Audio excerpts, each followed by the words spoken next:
चौधरी परवेज़ इलाही साहब की एक खूबी तो मैं मानता हूं कि उन्होंने कभी असूलों पे सौदेबाजी नहीं की, बल्कि ज़रा से हटके करते हैं। अच्छा। तो वो इस बार भी थोड़ा सा हटके करेंगे। लेकिन एक बात और भी सुन लें कि परवेज़ इलाही के लिए पंजाब जो फूलों की धरती थी ना, वो नहीं है अब।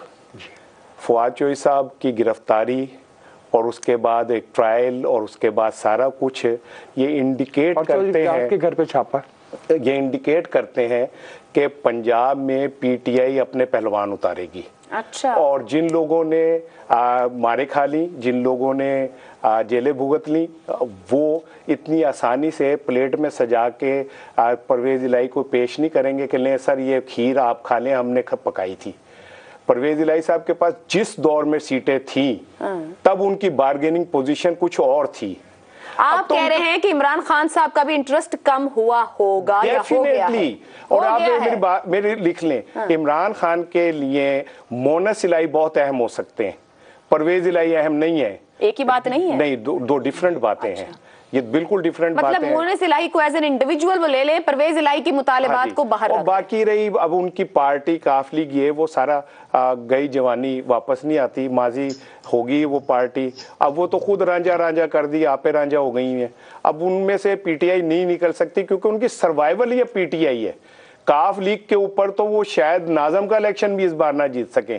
अगर उन्होंने अपनी सियासत को दवाम बख्शना है और फ्यूचर में उन्होंने आगे बढ़ना है तो उनके पास सिर्फ इमरान खान का बल्ला है। अदरवाइज अगर वो ये समझे कि माजी की तरह वो अपने सर पे कुछ चीज़ कर सकते हैं तो अब पॉसिबल नहीं है। लेकिन इसके बाद फिर मैं आपको कह रहा हूँ कि अगर ये समझें कि जी अगली दफ़ा भी कुछ ऐसा होगा कि वही दूल्हे राजा बनेंगे, तो ऐसा नहीं है। इस बार बहुत सारे लोगों के हाथों में सेरे हैं, उन्होंने शेरवानी साहब को कह रहे हैं कहीं और इशारा कर मैं परवेज़ इलाही साहब का कह रहा हूँ कि अगर वो समझे। आपने काफ लीग की उसकी बात कर दी, तो चौधरी शुजात भी कोई काफ लीग को रख पाएंगे? मतलब आपने कहा कि माजी का किस्सा हो गया, या वहां के लोगों को भी किसी जमात की तरफ रुख करना पड़ेगा? बात यह है, अल्लाह ताला चौधरी शुजात साहब को सेहत दे, वो तो पानी का गिलास नहीं रख सकते कहीं, उन्होंने पार्टी को क्या रखना है।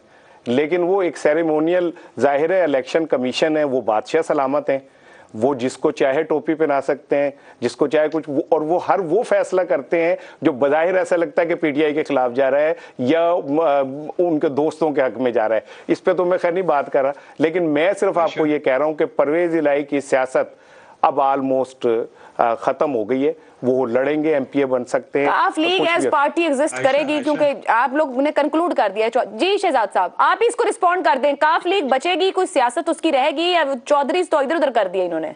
मैं बता रहा हूँ एक जुमला, सिर्फ एक जुमला। देखिए, जट्टों का दौर वैसे ही खत्म हो गया है, इसी में सब कुछ पहना है। तो अब कम से कम इतनी जल्दी जब तक कोई जट ऊपर नहीं आता, एक बात खत्म हो चुकी हुई है। क्या कंक्लूड किया आपने? दाद है सर। तो हम पंजाब की सियासत पर बात हो रही थी, काफ लीग किस तरीके से आने वाले दिनों में बार्गेन और डील करेगी, तकसीम। बस अल्लाह रहम करे जी।